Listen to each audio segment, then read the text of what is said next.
Nandiyan ka pa sa loob ng katawan niya, kalasin mo muna lahat yung mga sakit. Kalasin mo. Bisa mo. Alas, ubos.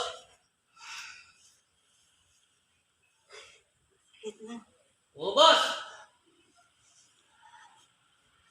Meron pa, wala na. Ubos. Kita mo, alam mo, meron pa. Alas. Ubos. Sige.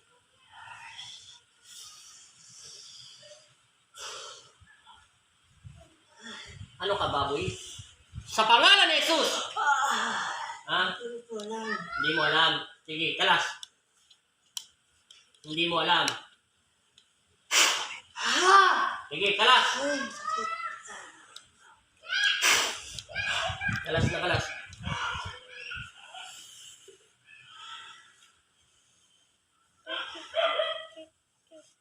Meron pa, wala na? Meron pa? O, sige, kalas. Matagal ka na sa loob ng katawan niya? Sige. Bakit alam mo marami pang sakit? Ha? Sa pangalan ni Jesus, sa pangalan ng Ama, ng Anak at Espiritu Santo. Amen. Sige, wala. Ubos na ubos. Sige. Meron pa, wala na? Meron pa? Sige, kalas ng kalas. Ikaw, masamang espiritu sa loob ng katawan ng taong ito. Ibabalik kita kung saan ka nararapat. Sa waying kanawa ng aking Ama na si Kristo Jesus. Sa yung ginagawa sa taong ito. O ano man pagkakasala sa aking ama nito, ang aking ama pa rin na may karapatan. Tagalin mo. Meron pa, wala na? Wala po. Sigurado? Hindi ka na babalik sa kanya? Ha? Kahit kailan? Hinto mo yung kamay niya. Huwag ka nang babalik, ha? Hinto mo yung kamay niya. Titingnan ko kung meron pa. Huwag ka nang babalik.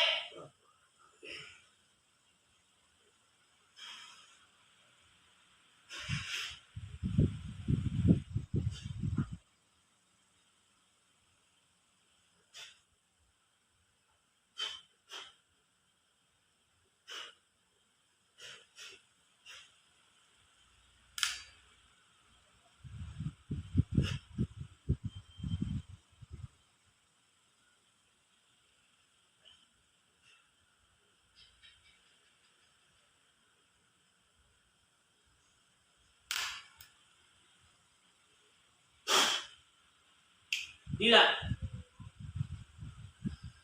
Relax. Mambot na.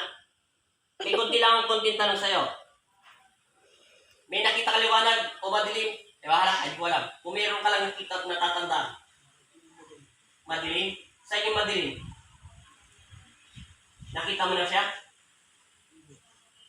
Ano yun? May hinukay na lupa, o pwedeng kuweba, o pwedeng pintuan na madilim mo lang ilaw, ano? Hindi mo pa nakita?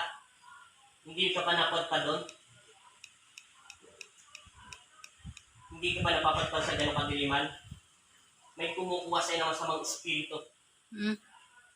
Kasi, alam mo bakit pinunta ka niya sa kadiliman na hindi mo pa napupuntahan kahit sa panaginip lang? Pero hindi dito malapit sa bahay niya. Malayong-malayo. Saan ka nakarating? Anong lugar na matatanda mo?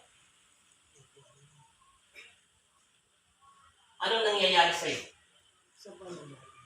Nalalambot. Meron ka bang nararamdaman na bumabaon sa dibdib mo at sa sikmura mo? Wala kang nararamdaman na kahit tinutusok ka, kahit anong sundot sa sikmura mo, wala kang nararamdaman? Kahit sa mga dibdib mo? Wala. Walang kang nararamdaman na kahit sa pakiramdam mo na sinusundot ang mga sikmura mo? Kahit sa dibdib mo? Yung sa pa mo, anong pakiramdam mo? Masakit lang? Nangalamot ka? Kanina pa kita binubugbog dito eh. Kanina pa kita sinusuntok sa sikmura mo. Hindi mo kung nararamdaman? Anong pakiramdam mo sa puso mo? Ay sa katawan mo? Ano mabigat? Maganda. Mabigat.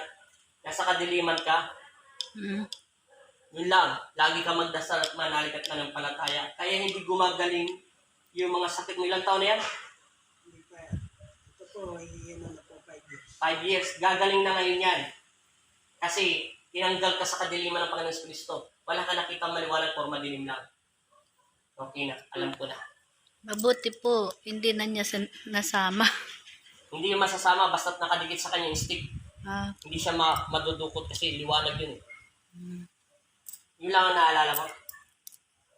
Ba't tinatanong kita kung babae ka lalaki? Narinig mo ba kami?